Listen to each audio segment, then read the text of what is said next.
Hello, fifth grade. It's Friday, the 15th of May, 2020, and this is our history time. We're on page 216. We're going to read at least to 218. I'm shooting for 220, but because that's the end of the chapter. But I want to make sure we really spend some time on the very important things that we're reading about today, which is how America got involved in World War II.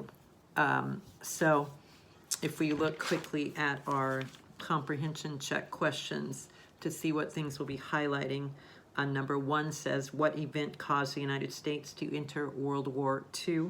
Number two, on which continent did the fighting stop first? Remember, the war is taking place on three continents. And which one did the fighting stop first? Number three, what do we call the day that the fighting stopped in Europe? And what event caused the Japanese to surrender? Okay, so we're on page 216. We have some very dramatic pictures on page 216 and 217.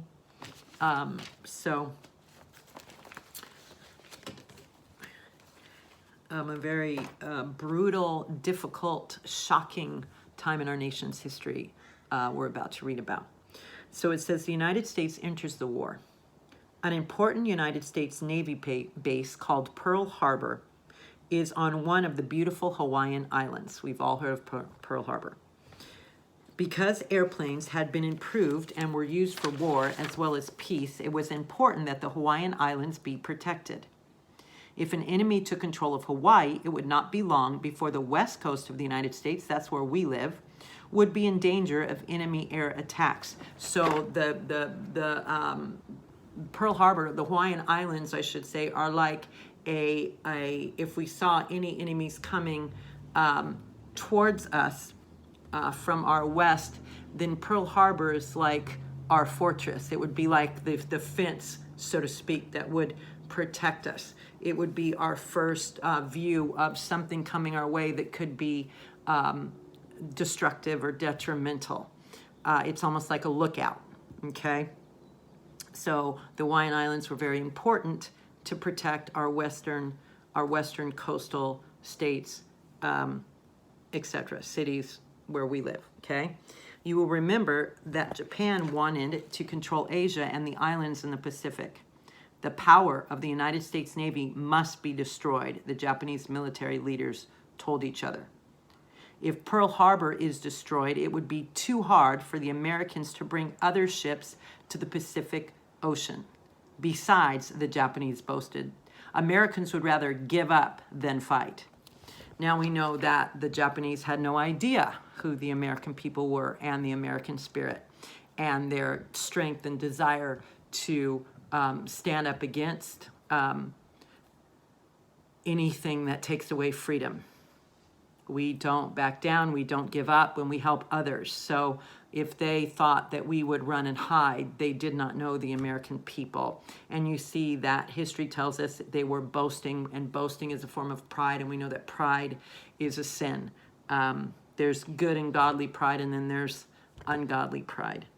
Okay, so their thought was we need to take out Pearl Harbor because they had a fleet of really strong Navy ships there so that we can control that Pacific Ocean. And they wanted to control, we know Asia and the islands in the Pacific and etc. And so the Hawaiian Islands were a group of islands in that area. And because they weren't a state yet, but because America had a Navy base there, we have to take that out in order to control everything we want to control. This United States Navy could be a problem to us if we don't wipe it out. Okay, this was their mindset. So let's strike Pearl Harbor. They won't be able to get any ships into the region because we'll have all of our all of our ships there. We'll have our planes flying over bombing. If they do, they won't be able to get ships there fast enough because we're going to blow them all up in Pearl Harbor. Okay, you get the basic concept. And you can see the pictures and see that's exactly what they did. It says, to trick the Americans, Japan sent men to Washington, D.C. to talk about making peace. Meanwhile, the Japanese secretly prepared a gigantic air raid on Pearl Harbor. Okay, so the Japanese went to Washington. You know, the world's at war. There's fighting on 3 continents.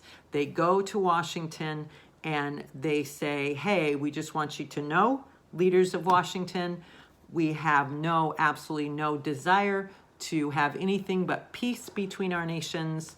We're here in good faith. Let's shake on it. So, in the whole time, behind the United States' back, they are planning to attack them, a gigantic air raid. And so they were just, it's like Judas betraying Jesus with a kiss, a sign of friendship. They had ill intentions, an ill will towards the United States, and they were acting like, we want to be friends, we want to be at peace, but it was all a ruse. Ruse means a trick, a trap, a lie. So on Sunday morning, December 7th, 1941, nearly 200 Japanese planes took off from aircraft carriers, those are ships that can hold planes, and flew over Pearl Harbor, taking the Americans by surprise. They quickly destroyed the planes sitting on the airfields and then attacked the 8 battleships that made up our entire Pacific Navy. Okay, 8 battleships. So they took out the planes first. That's a great strategy, as evil as it is, because when you're fighting, if they don't want to have any kind of competition, any kind of defense that the Americans could come against them. So let's take out their ability to come and attack us from the air, to fight, Air Force type combat. Let's take that out, and then let's go over after their ships. And as we destroy these battleships, they won't be able to shoot us down from the battleships, because the battleships will be no more. They will be destroyed. So that was their strategy, which was smart but evil. So it says 7 battleships were either sunk or badly damaged. Over 2,000 American men were killed. Later that day, Americans who were listening to their radios, remember we talked about the radio coming into American homes, were shocked to hear their programs interrupted by an emergency news report. Quote, Pearl Harbor has been bombed, end quote. So on December 8th, 1941, the United States and Canada declared war on Japan. Soon afterward, Germany and Italy declared war on the United States, because we know that Japan, Germany, and Italy were allies. So when one declares war, the other 2 or 3 or 4, however many countries are in it together, come to fight on the other's behalf. And our allies came to fight on our behalf, with us, in other words, and for us, and beside us. So I want to talk a little bit more in detail about what this might have looked like. So it was early on a Sunday morning. For the most part, Sunday mornings were kind of peaceful mornings, quiet mornings. You're in Hawaii. A lot of men that were in the Navy loved being stationed in Hawaii. They were on the islands. It was a beautiful place to be stationed. We're at peace, so we're not in war right now. So they're enjoying the scenery there, obviously, the weather. They're working, obviously, they're soldiers. They're preparing because the world is at war at this time. But it was a beautiful place to be, and you would not expect, which is part of a surprise attack, you would not expect to be attacked on a peaceful Sunday morning. It was in the early morning hours. I will get back to you the exact time. It went on, I believe, I'm trying to remember from memory, about 45 minutes, which is forever, when you're being bombed like that. So a lot of men were still in their beds because they could sleep in a little bit on Sunday mornings. Some of them were reading the word. They were having church services. Some of them were, cleaning the decks. Some of them were eating their breakfast.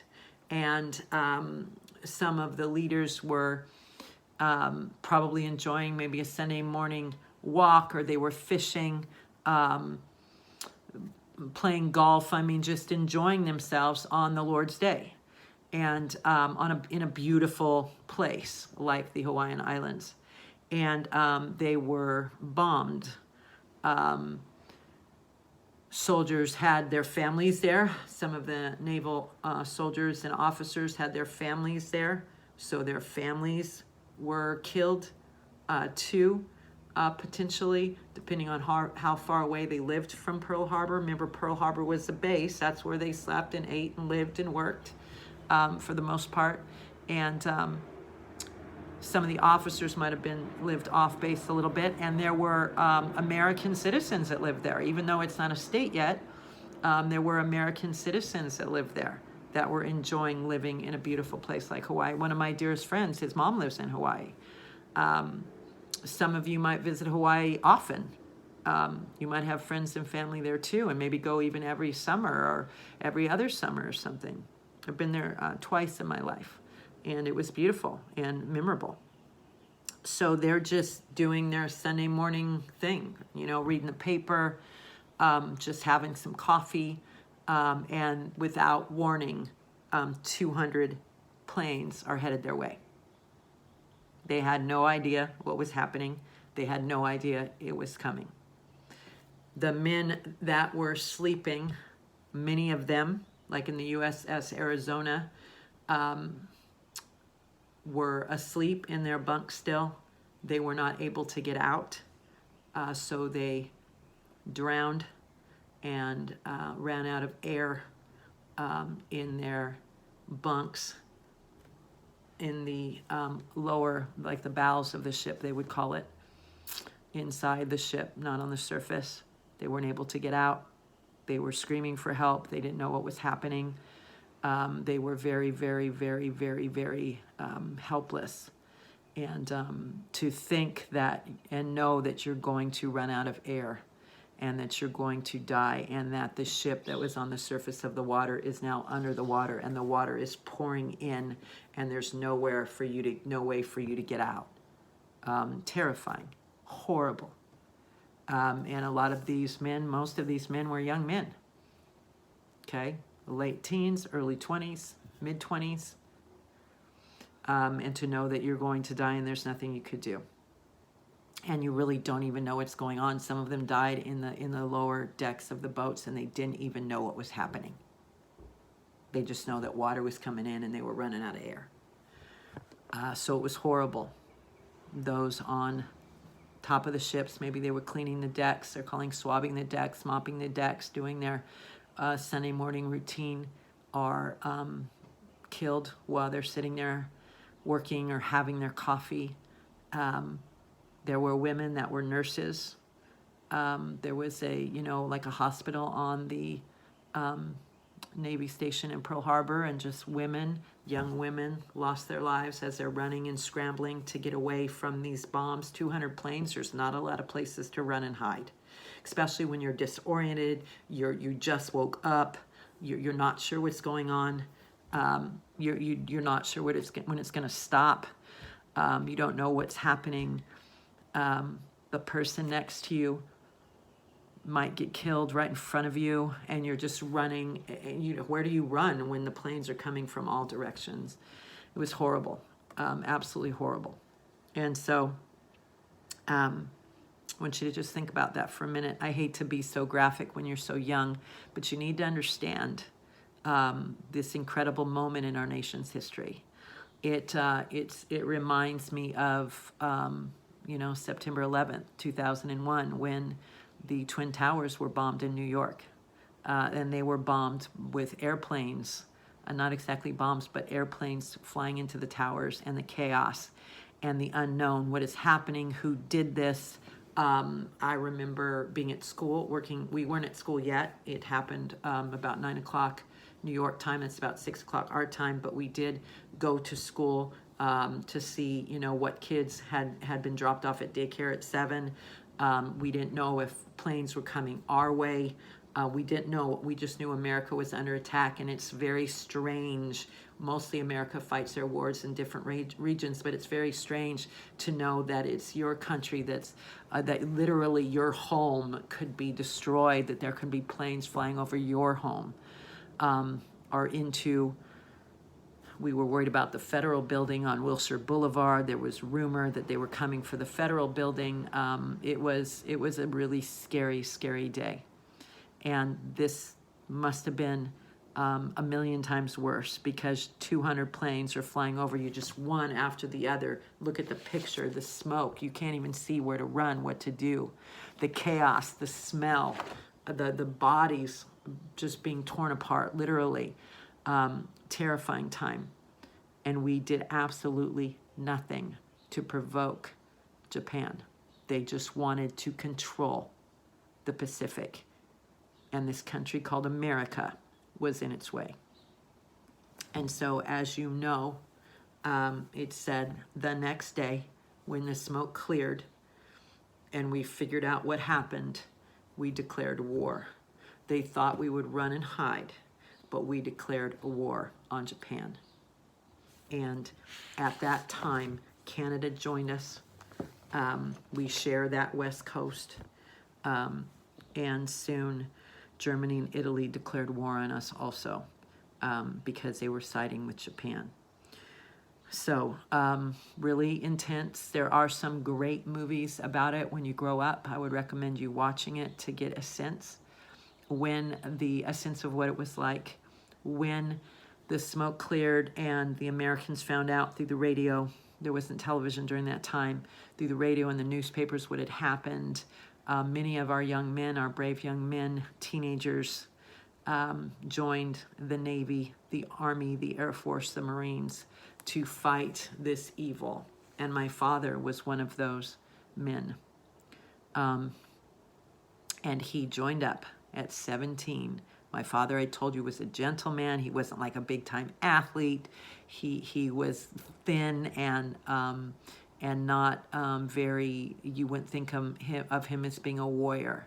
But my father was a warrior when it comes to his relationship with Jesus. And if God called him to fight for his nation, he would respond to the voice of God. And so he joined the Navy at 17, and he was sent to the Philippines, which is obviously in the Pacific Ocean. And he was sent to the Philippines, and he worked as a radio controller. So he would give information to the soldiers and their leaders of what was going on, so that they could strategize how to fight and whatnot. So I'm so grateful and blessed that my father didn't have to fight with a gun. And God took care of him and knew that he'd be better at that, because he wasn't a tough guy.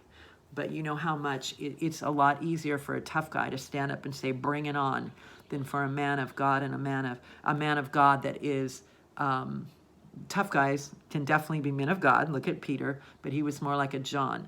A man of God which was more of a gentleman. You know how much courage it takes to do something that isn't your strength, but you do it because it's the right thing to do. And that was James Roy Bradshaw. And so some of you might have great-grandfathers that fought in World War II, or in any kind of, maybe a grandfather in the Korean War or the Vietnam War, or even wars that we've had in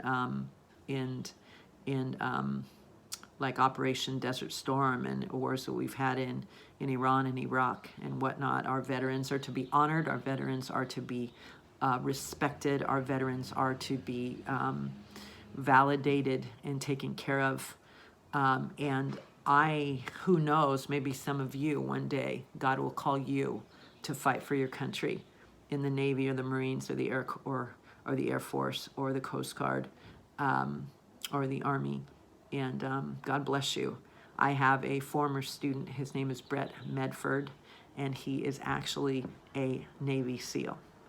And even in 5th grade, that's all he talked about was growing up and being a soldier, because he loved his country so much. And he's not just any soldier, he is a Navy SEAL, which is like intense, okay? an expert at what he does. Very proud of Brett, and he's just in his 20s, just a young man. One skinny little kid, not very tall, not big and buff, but man, what a heart. I'm very proud of Brett. So let's continue reading. Victory comes at last. The Allies had before them a gigantic job of defeating three powerful enemies, Italy, Germany, and Japan. Different battles were fought in different places of the world at the same time. American men fought in the Pacific Ocean, China, the Mediterranean Sea, Africa, Europe, and the Atlantic Ocean. In 1943, after fighting in North Africa, Italy was the first to surrender to the Allies. That was one of our questions, the continent where the fighting first stopped. Next, the Allies focused on Europe. First, they fought to free France. Soon, the Allies began attacking Germany. Germany was finally forced to surrender on May 7, 1945, or VE Day, Victory in Europe Day. I believe that also was one of our questions. Number 3, what do we call the day that the fighting stopped in Europe? Japan remained the only enemy for the Allies to defeat. She had learned since Pearl Harbor that Americans were hard, courageous fighters.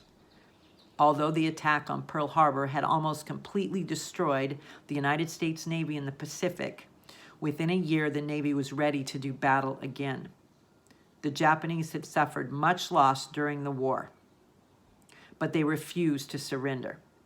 Japan's military leaders seemed to care little about the thousands of Japanese citizens who were being killed in each battle and air raid upon their cities, as well as the thousands of soldiers who died fighting for their country.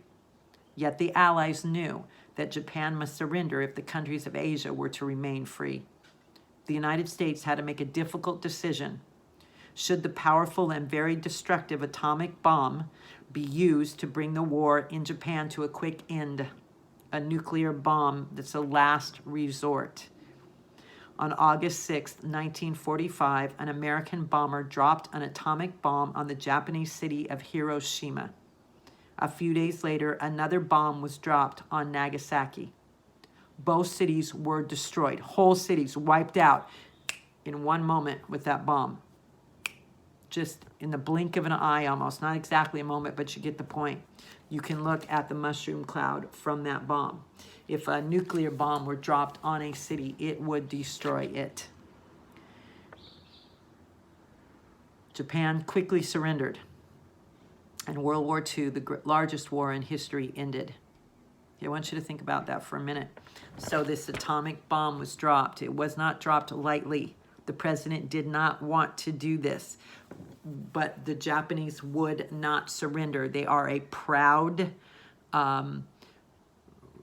people that respect their culture and their country, and they're not going to back down. Okay, and we have to respect that.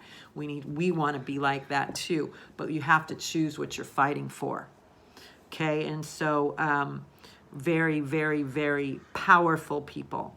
And they were not going to give up. We are going to fight until the last person is standing. Even when threats of a nuclear bomb, which could destroy major cities in their country and kill men, women, and children that are just civilians sitting in their living rooms, whatnot, they were not willing to back down. They were not willing to surrender. They had to be forced to surrender.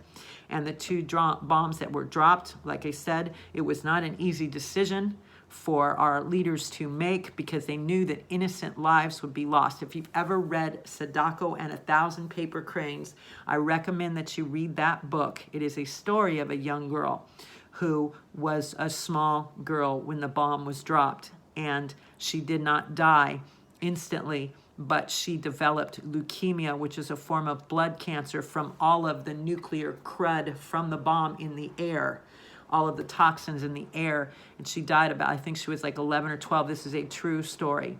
So there are children that were lost. There's another story of babies that were in their mother's womb, that as they weren't even born yet, but as the mother breathed in the toxins, because when that mushroom cloud, as you can see, it billows and it goes out farther and farther, and it goes to cities around Hiroshima and Nagasaki, villages around, towns around that. It just keeps rolling out, and when you breathe that in without even knowing that you're breathing it in, because the bomb might have gone off 200 miles away from where you live, but it still travels in the air. And over time, so many people got sick from cancer and so many people died years after the bomb was dropped because of all those toxins in the air. So our leaders had to think about all that and know the destruction that it would bring. But that was all they knew to do to stop Japan. You could not reason with them. You had to destroy to get them to back down. So, after the war, so that was Japan. After the war, Allied soldiers found German prison camps called concentration camps where men, women, and children had been pinned up with very little food. Most of these were Jewish people, okay, that have been taken from countries in Europe and put in concentration camps. So were Christians who were hiding Jews. There's a story of a woman named Corrie ten Boom and her sister. And I believe they lived in Denmark, I want to say. And they were hiding Jews in their home from the German soldiers who were coming and just taking Jews and putting them in these camps where they were starved, where they were mistreated, where they were forced to work, where many were killed at one time. I don't want to really tell you how, but because it's brutal to think about, you will learn about that. But they found ways to kill hundreds of people at one time. And that's where we know that Hitler killed over 6 million Jews. And so just brutal. And so they were put in these concentration camps basically until they killed every last one of them for the most part. And so just horrible, horrible, horrible. We talk about the Japanese internment camps. We talked about that in 4th grade in California history. That was bad, but nothing. I don't know. I shouldn't say there because I wasn't there.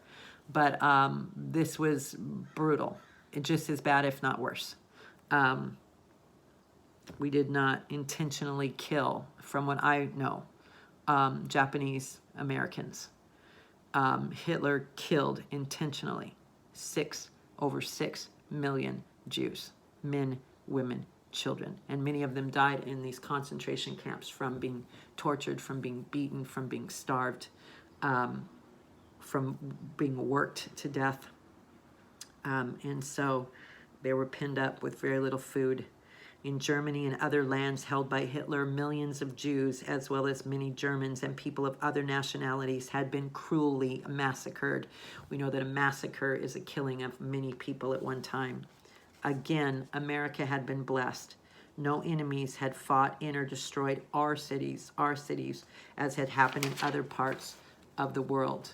The soldiers of other countries had to return to poor, war-torn countries. American soldiers returned to peaceful homes. Once again, the United States left a war as the most powerful nation in the world. The war had done much to help unite the American people. Many Americans had fought and died overseas. Women had gone to work in factories to produce weapons and supplies for the soldiers. Everyone wanted to do his part because America was fighting for a good, just cause. Throughout the war years, Americans had a spirit of unity and patriotism. When you're fighting against a common enemy and you know it's the right thing to do, people will unite under that. People will give themselves to that. People will help each other. Just like we're trying to help each other now during this virus crisis. Feeding people, helping people, etc. So a few more things to point out. I think I've given you a general idea of what it was like on Pearl Harbor on that fateful morning in December 1941. I think I've given you a sense of what a concentration camp was like. Men were separated from women. Children were separated. Children were killed in large groups. It was just horrible, beyond horrible. I mentioned to you Corrie ten Boom, who wrote a book and who survived. And she was an incredible believer, and her father, her family hid Jews in their homes, and they were caught, and she and her family were put into concentration camps. She and her sister were sent to one. Her father was sent to another one because they separated men from women. And by a miracle, Corrie ten Boom was released before she was killed. Now, she was not a Jew; she was a Christian, and so. Going to tell you that story really quick. I want to tell you that live also, but for those of you who missed the Zoom. So they were tattooed, numbers were tattooed on their arms, on their inner arms, and that's what they were known by. And every once in a while, they would release some people from the concentration camp. They would let them go, maybe to house more, or I don't know the mindset of evil. I don't know what evil thinks like, but this was a good thing. That they were let go, and Corrie ten Boom's number was called. Now, her sister died in prison. She got very, very ill in the concentration camp, and she didn't survive. But they called her number, and they'd stand them up in the freezing cold, and they'd call their numbers, and then they would let them go if your number was called, a number that was tattooed on your inner arm, and so her number was called. And so she was shocked, and so she started walking out towards the gates of the prison, the concentration camp she was in. I'm not sure if she was in Auschwitz. I can't remember. Auschwitz was the most horrible and the most notable. I can't remember. I'll look that up and find that out. But regardless, she was walking towards the gates, towards freedom. The gates were open. Her heart's pounding, probably. Is this too good to be true? And when she's getting close to the gate, the soldier realized that he had called the wrong number, that was not the correct number. Doesn't that sound like Jesus? Doesn't that sound like Jesus to you? It was his right number, wasn't it? So the soldier realizes that the number's been called and it's the wrong number, and if she can just get to the gates, they can't bring her back in. That's against their policy or what have you. But we know that God called her number, that God had that guard see a different number than was there to release her. And she was, before they could not recapture her before she walked out into her freedom. Jesus is so good. And she went on to live a long, long, long, long life. And they wrote a movie called The Hiding Place. She told her story, and they made a movie called The Hiding Place that I highly recommend that you watch. Maybe when you're a little older, because it's pretty intense. You'll see inside a concentration camp, etc. But a great God story about Corrie ten Boom, a Christian woman who God was with her, and he was with all of them, but she actually got to find her freedom. So I'm going to stop here. Just so much more to unpack, and we'll read the next section on Monday.